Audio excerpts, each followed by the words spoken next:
Bismillahirrahmanirrahim.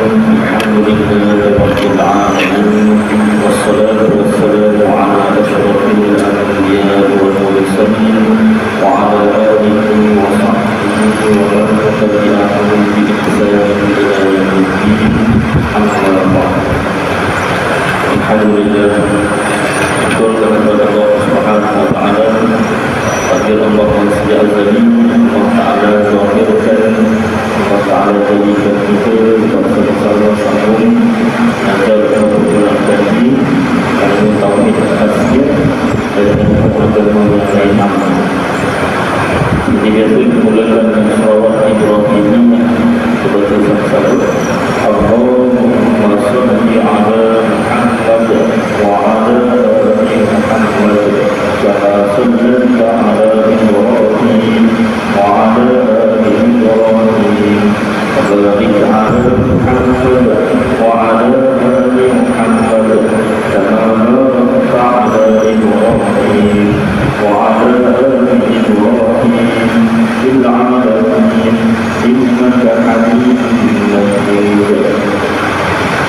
Alhamdulillah Ta'ala yang berseru mengurusi masjid Muslim dan yang dihormati kepada pengurusi masjid yang dikasihi tuan-tuan imam, tuan-tuan bidan, muslimin muslimat yang dirahmati Allah Subhanahu wa taala.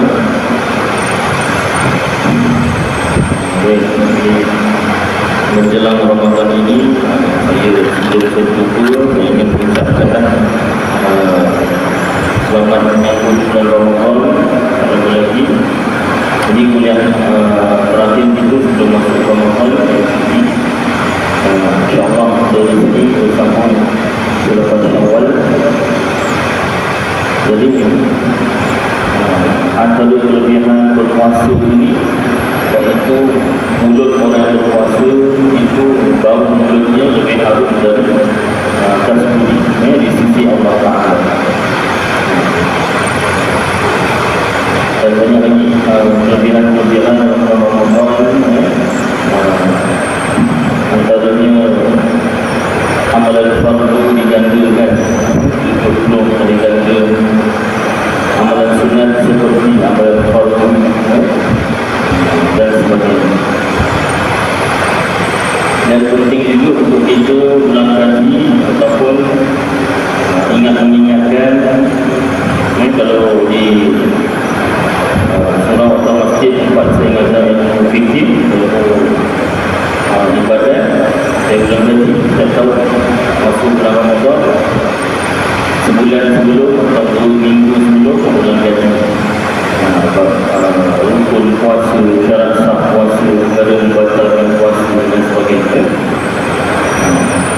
Sebab setahun sekali, jadi aku takut ada yang terlupa perkara-perkara berkaitan dengan puasa. Antaranya yang saya ingat iaitu malam pertama Ramadan. Dalam hidup kita ni ada beberapa malam pertama.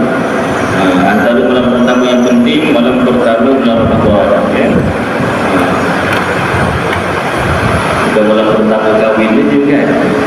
Malam pertama bulan Ramadan yang penting apa? Selain sembahyang tarawih, niat sebulan bulan Ramadan. Dalam kitab Idaman Penuntut ataupun dalam kitab Matlabul Badroin, dalam mazhab kita Syafi'i, niat puasa itu mesti setiap malam.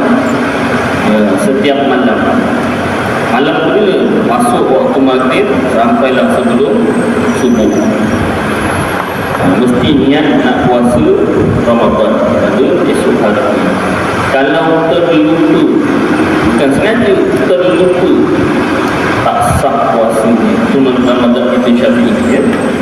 Lalu dalam kitab-kitab mazhab Syafi'i tersebut disarankan untuk kita penganut-penganut mazhab Syafi'i bertaklid mazhab Maliki. Mazhab Maliki, senang nak ingat nama bapa saya Maliki.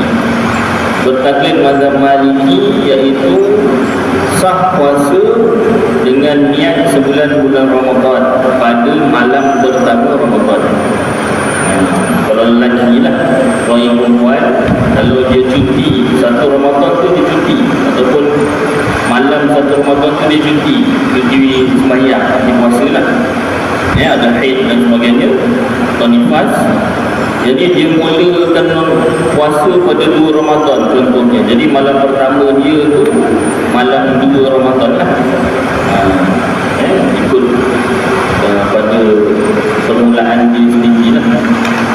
Kalau yang lelaki biasanya malam 1 Ramadan niat, ya Allah, sahaja aku berpuasa, sengaja aku berpuasa sebulan bulan Ramadan kerana Allah Ta'ala. Kemudian hari malam kedua dan malam ke-30 pun tak niat pun sah puasa. Itu menurut mazhab Maliki. Boleh ke Ustaz kita tukar-tukar? Boleh. Sebab mazhab 4 yang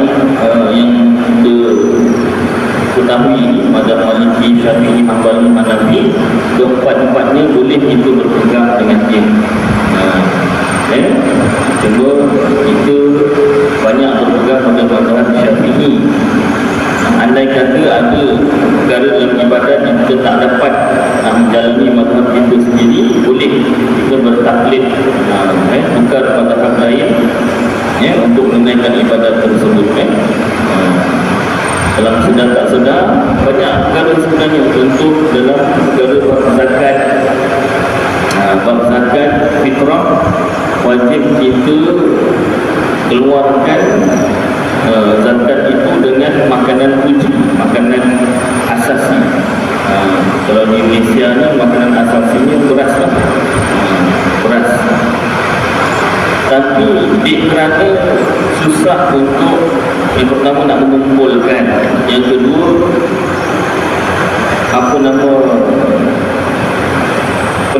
penerima zakat itu sendiri, dia nak gunakan duit zakat tu kadang-kadang untuk bukan sahaja untuk makanan rugi, makanan asas, malah mungkin untuk beli lauk dan sebagainya, ataupun bayar rumah dan sebagainya lah, sewa rumah ke, bayar apa ke. Jadi kalau menggunakan beras, yang pertama takut rosak lah, sebab rosak. Yang kedua susah untuk dibahagikan, perlukan kata gudang yang besar, perlukan ruang tempat yang besar. Dan orang miskin pun biasanya dia nak duit, mudah untuk dia pelbagaikan. Kalau dia bagi beras, terima juga, tapi nak beli lauk macam mana kan? Kita tak punya sistem batu, kan nak jual balik beras tu kan, payah lah, susah. Jadi kita bertaklid pada mazhab lain yang membenarkan kita menggunakan, kalau tak silap saya Hanafi, menggunakan duit, wang ringgit untuk mengeluarkan zakat. Begitu juga haji, bab haji, pada ibadat tawaf, tawaf syaratnya mesti ada wuduk. Jadi kalau tawaf ni, kalau umrah mungkin tak begitu ramai, kalau haji ramai seluruh dunia, masa yang sama, masa yang ditetapkan. Haji tak boleh waktu lain. Waktu ni ramai sangat lah, saya nak buat haji waktu lain, tak boleh, dia waktunya sama. Jadi seluruh dunia datang ramai, penuh padat, dan tak ada pengasingan. Pukul 8 sampai 9 lelaki dulu, lelaki tu bawah. Dah habis pukul 9 berlucing ni contoh kan. Pukul 9, 10 perempuan pula. Tak ada, biasa tak cukup. Masing-masing ada waktu masing-masing kan nak tawaf. Jadi kalau tersentuh kulit antara lelaki dan perempuan, walaupun tanpa syahwat, dalam mazhab kita Syafi'i batal sembahyang. Maka dah pusingan yang ke-6. Lagi satu pusingan lagi terbatal. Kena boleh kan. Jadi agak payah untuk kita menjalani ibadat tawaf, maka dibenarkan untuk kita bertaklid pada mazhab Tasawuf Maliki juga. Bersentuh kulit antara lelaki perempuan tanpa syahwat tak batal. Tapi kalau bersyahwat batal juga. Tersentuh rasa lain macam batal. Itu masing-masing lah kan. Itu masing-masing tahulah sendiri. Baik, jadi maknanya dibenarkan kita walaupun bermazhab Syafi'i berpegang pada mazhab lain dibenarkan. Ada beberapa perkara yang kita tak dapat nak menjalani ibadat dengan mazhab kita sendiri, bukan sebab mazhab tu yang susah, atau sangat kita sendiri yang tak mampu. Baik, jadi beberapa perkara lagi tentang puasa yang saya ingat saya pun tak mau kita fikir selain niat sebulan Ramadan. Satu lagi perkara, mandi pagi, mandi petang tu, kalau termasuk air ke dalam rongga terbuka gitu, mulut ke hidung tu, termasuk air tak sengaja dan tertelan lah, maka boleh jadi batal walaupun tak sengaja. Jadi cara ini macam mana? Kita niatkan mandi itu mandi sunat, mandi pagi, mandi petang tu mandi sunat berubah bau badan. Ada satu mandi sunat namanya mandi sunat berubah bau badan. Kalau mandi sunat termasuk air ke dalam rongga terbuka tak batal puasa. Jadi daripada sekarang jangan tunggu Ramadan nanti lupa. Daripada sekarang daripada hari ni esok pagilah kita start mandi pagi, mandi petang, setiap kali mandi lah niat mandi sunat kerana berubah bau badan. Yang dalam hati itulah. Oleh Jumaat, niatlah mandi sunat Jumaat atau mandi sunat solat Jumaat. Baik, itu beberapa perkara. Kemudian antara perkara yang menjadi persoalan yang pernah bila bulan jadi buat puasa ini, ada persoalan dari jemaah tentang injection. Injection dia tak batal puasa sebab dia bukan dimasukkan sesuatu ke dalam rongga badan terbuka, dia kat kulit. Biasa jarang injection kat mulut atau dekat telinga tak. Biasa dekat kulit lah. Jadi injection tak batal. Ada yang bertanya tentang apa nama tu, ubat semput tu. Ubat semput batal. Kenapa? Sebab dia masuk pada bercampur air liur dengan bahan lain. Bercampur air liur dengan bahan lain telan, itu batal. Dan namanya pun ubat, cuma dia dalam bentuk wap lah, gas kan. Jadi bercampur. Rokok pun batal. Kenapa? Sebab dia ada perisa dia tu campur dengan air liur. Saya tak masukkan batangnya dalam bibir, saya keluar je gitu. Tapi asap dia tu bercampur air liur, batal. Kecuali satu tak masuk dalam mulut dan tak ada filter dia tu, tak ada rasa manis. Ustaz tahu kan saya sangkut dulu ada lah dulu. Dulu masa saya malangan patah kaki, ingat arwah bapak saya duduk kat rumah. Arwah bapak saya tinggalkan 4 batang gudang garam tu sepanjang hari. Duduk rumah kan lama untuk setengah jam sebatang. Lama pun nak habis je setengah jam. Jadi filter tu manis, manis campur air liur batal puasa. Kalau tak kena, saya pakai filter tu saya sarungkan ke lain, saya ni contoh kan, tak kena yang manis, asap dia tu campur air liur. Rasa juga bahan lain tu rasa batal. Jadi besok batal. Jadi yang lain itulah perkara yang saya ingat lah. Perkara kulit hidung, kulit telinga. Saya pernah dengar ada video, saya tak kata salah lah, takut ada rujukan ni kan, tapi sampai sekarang tak ada dengar lah rujukannya. Ada yang kata kulit hidung, kulit telinga tak batal. Dalam kitab tidak membentul kitab Matlaul Badruin batal. Pasal itu memasukkan sesuatu ke dalam rongga terbuka dengan sengaja. Jadi batal. Ya. Tapi Ustaz, time puasa lah yang gatal telinga. Time tak puasa tak gatal telinga. Time puasa lah banyak terhidur. Aduh, baik. Memang dugaan je itulah badan kita kering kan. Jadi tempat-tempat tu semua kering jadinya. Pandai-pandailah aku goyang-goyangkan kuping telinga tu kan. Yang hidung gosok-gosok dari luar je lah. Kalau boleh hembus-hembus semua. Tak luar dah tunggu tu maghrib nanti kan.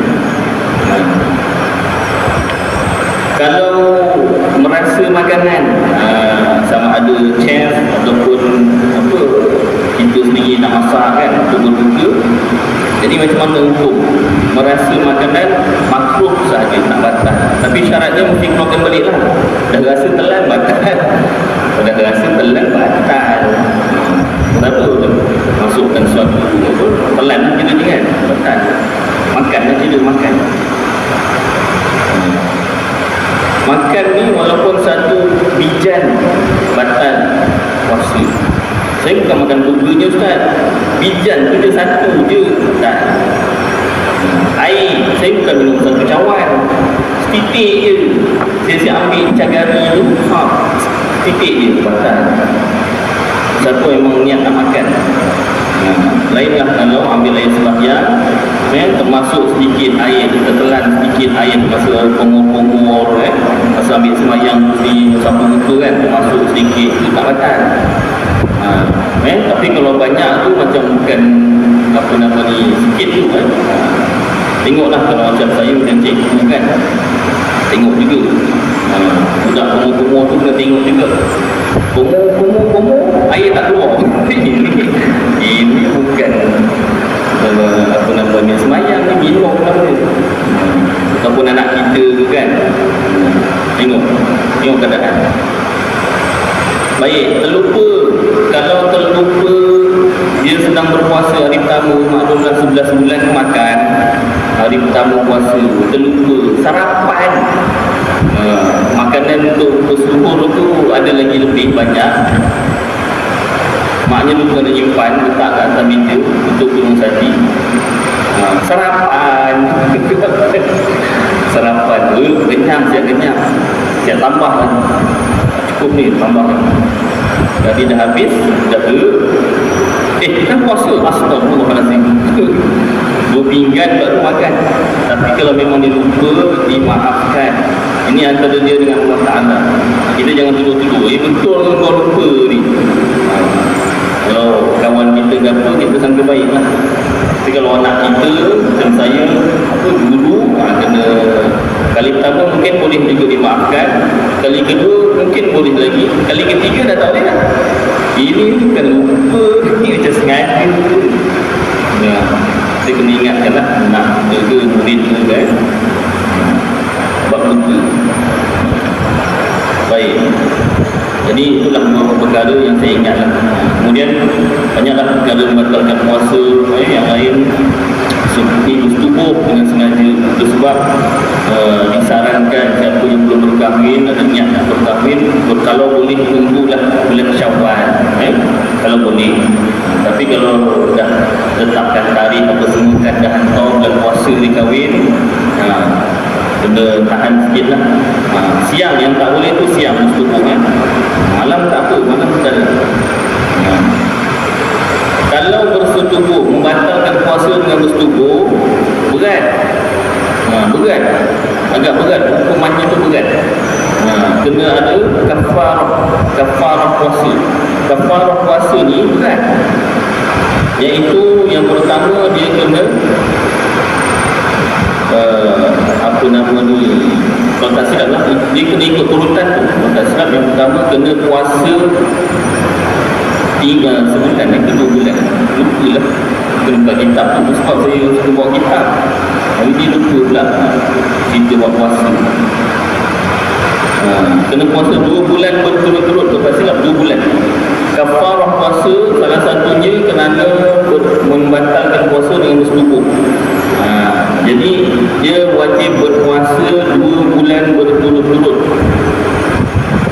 berturut-turut tu yang payah. 2 bulan tu mungkin boleh lagi, berturut-turut. Dah hari ke-59 tinggal esok je last ni, ataupun dah memang hari 60 ni, ni dah last ni, buka puasa ni habis selesai. Masa tu pula batal puasa kan. Masa tu pula kalau yang perempuan datang haid, kena ulang lagi kan, susah. Jadi ada tak cara Ustaz? Ada. Ni yang saya nak dengar Ustaz. Kalau satu orang, dia ni kita terus terang je lah kalau kita tak mengalami, alhamdulillah. Tapi kalau andai kata mengalami, kita dah ada ilmu dia tu dah ada. Andai kata tak tahan nak bersetubuh, suami isteri lah ni cerita dia kan. Suami isteri nak bersetubuh, tak tahulah bulan puasa ni membuat-buat pula rasanya, contoh kan, ataupun yang baru berkahwin, puasa, tengah puasa, tak tahan. Jadi caranya batalkan puasa dengan makan. Pergi batalkan puasa dengan bersetubuh tu kenapa? Itu Ustaz. Minum, batalkan puasa lah dengan minum ke, begitu ke, guna-guna. Maknanya tak kena kafarah, berdosa juga. Berdosa tu berdosa apa? Tak ada sebab. Tak ada sebab yang diterima syarak lah. Ya, membatalkan puasa dengan sengaja. Batal puasa dan juga berdosa besar. Tetapi taklah kena kafarah. Tapi Ustaz tak kena. Lepas dah buka puasa dengan minum air atau makan atau kulit hidung atau kulit telinga, tak sempat minum air, memang betul-betul tahan berhidung je lah, berhidung terus bertubuh, tak kena kafarah. Yang kena kafarah tu kalau dia membatalkan puasa dengan bersetubuh. Kalau starting tu berjumpa, tak batal lagi, makruh. Bersetubuh tu memasukkan zakat ke dalam faraj, itu membatalkan puasa. Dan membatalkan puasa dengan bersetubuh itu kafarah puasa 2 bulan berturut. Jadi itu caranya. Saya tak payah ulang lah, sekali cukup. Itu beberapa perkara tentang puasa yang perlu kita ambil berat.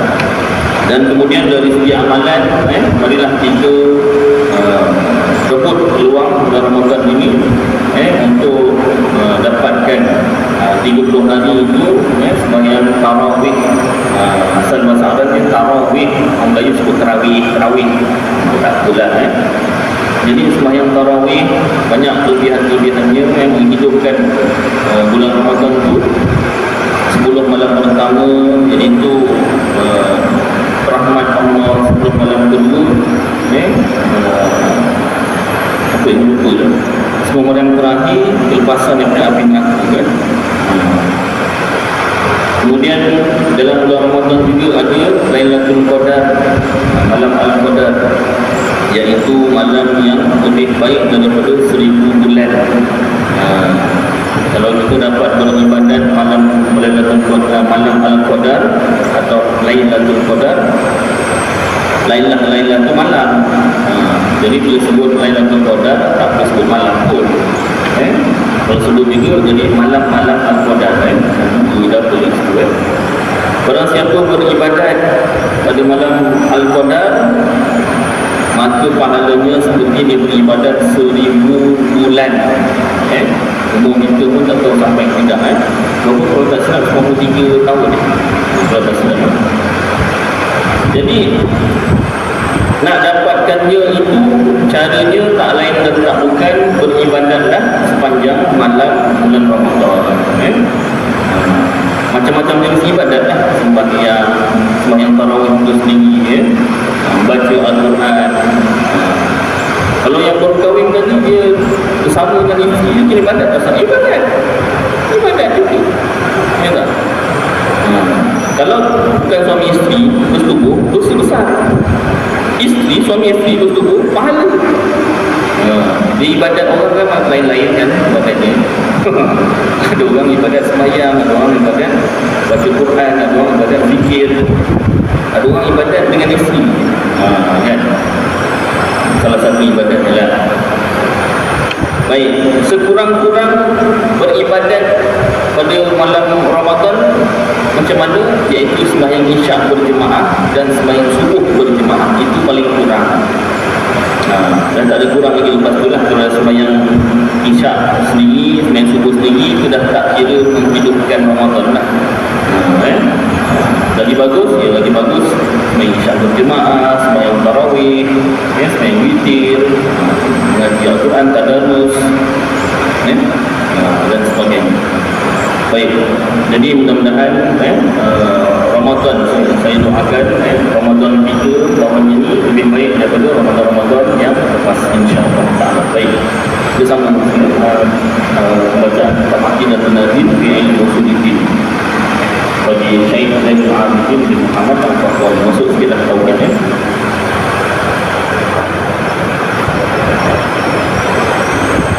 maka tidak dapat jadi ini tentang dalil wahdanya isu Allah Ta'ala, dalil akli. Jadi yang lepas tak boleh Tuhan tu ada dua.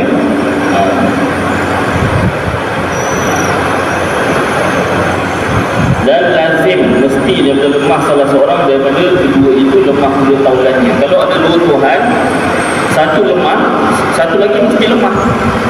Tak boleh satu je lemah. Kenapa? Kerana bahawasanya ia seumpamanya pada ketuhanan. Sifat ketuhanan dua mesti sama. Tak boleh satu Tuhan ni sifatnya sempurna, satu Tuhan ni ada kurang sikit. Tak boleh. Yang namanya Tuhan sifatnya mesti sempurna. Jadi tak boleh ada dua Tuhan.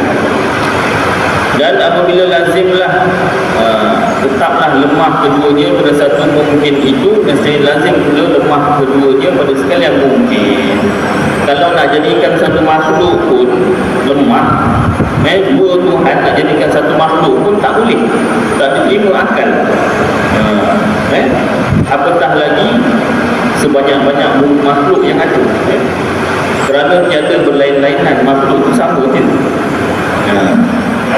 Dan yang demikian itu melazimkan mustahil wujud sekalian yang baharu ini. Kalaulah ada dua Tuhan, mustahil alam ini wujud. Kenapa? Dan lepas kita ulang lagi sikit. Andai kata Tuhan A nak jadikan alam ini, makhluk ini, Tuhan B tak nak jadikan, dah tak jadi. Andai kata dua-dua nak jadikan, siapa yang jadikan dulu? Tuhan A, baru Tuhan B. Kenapa pula Tuhan B nak jadikan benda yang dah ada? Pun tak boleh. Lagi Tuhan A buat sikit, Tuhan B buat sikit. Yang namanya Tuhan tu kuasanya menyeluruh. Dia tak boleh Tuhan A 50%, Tuhan B 50%. Dia tak boleh. Kuasa Tuhan tu mesti 100%. Makhluk tu mesti dijadikan oleh Tuhan 100%.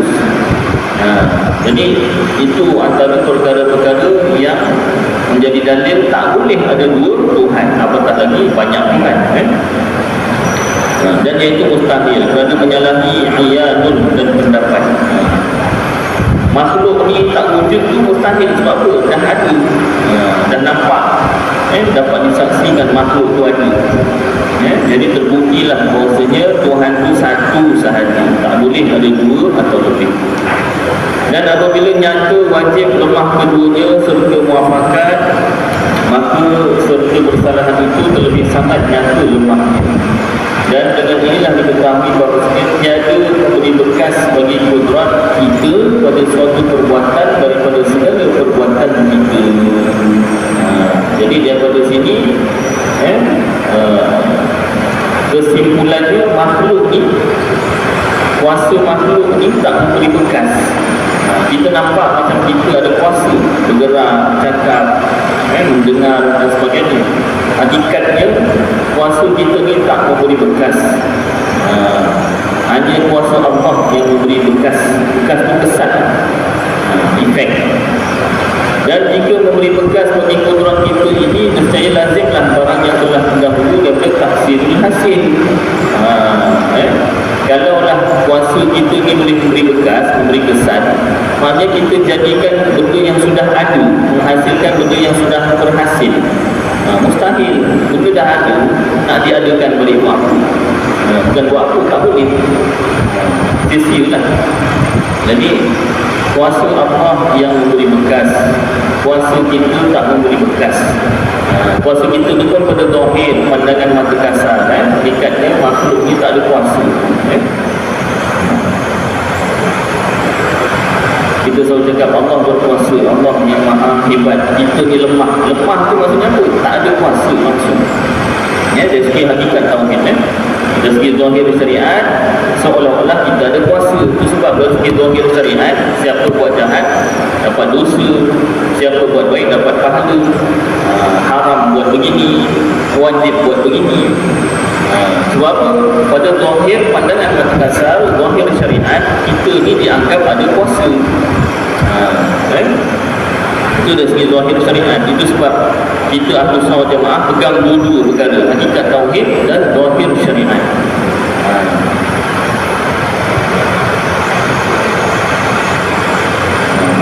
Baik. Atau keadaan asal yang satu itu asal kesanan, itu ulangan. Dan bermula iktikad, kepercayaan, keyakinan yang sahih, yang betul, bahawa Allah Ta'ala menjadikan ia bagi segala hamba-Nya akan kudrat, iaitu kuasa atas segala perbuatan mereka itu yang ikhtiariyah, yang sengaja, yang menyerta ia akan ia, dan tiada memberi bekas ia padanya, dan hanya yang memberi bekas itu kudrat Allah Ta'ala sendirinya. Perbuatan kita bergerak ni, pada zahir seolah-olah kita nampak kita punya kuasa, hakikat Allah Ta'ala yang gerakkan. Bukanlah kita ni Allah, tidak, Allah yang gerakkan. Contoh yang mudah dalam kitab Durrus Samin, makhluk ibarat patung wayang kulit. Tok Dalam gerakkan, makhluk ni ibarat patung tu. Allah Ta'ala tu bukanlah Tok Dalam, tetapi nak cepat faham, Allah Ta'ala yang gerakkan makhluk. Dan kudrat yang baharu itu didapat akan segala af'al yang ikhtiariyah, yang sengaja padanya, tiada dengan dia, seperti api nisbah kepada menghanguskan. Contoh makhluk, api, zahirnya nampak seolah-olah menghanguskan atau memanaskan. Hakikatnya yang memanaskan Allah Ta'ala. Nyata hangus itu sebab berjumpa dengan api. Tiada dengan api itu yang menghanguskan. Hanya Allah yang menghanguskan dengan sendirinya. Jadikan adat hangus itu pada api. Pada zahir, seolah-olah api itu yang menghanguskan, yang memanaskan. Hakikatnya Allah yang menghanguskan. Itu huraian dia. Bukan dihuraikan dengan cara Allah berkuasa, makhluk tak berkuasa. Allah pinjamkan kuasa pada api, maka dengan kuasa yang Allah pinjamkan itulah api itu memanaskan, menghanguskan, membakar. Bukan. Itu huraian Mu'tazilah, ajaran sesat Mu'tazilah. Ajaran yang betul Ahlus Sunnah wal Jamaah, pada hakikat kejadian sebenar Allah yang menghanguskan. Pada zahir pandangan mata kasar atau zahir syariat, seolah-olah api yang menghanguskan, api yang membakar.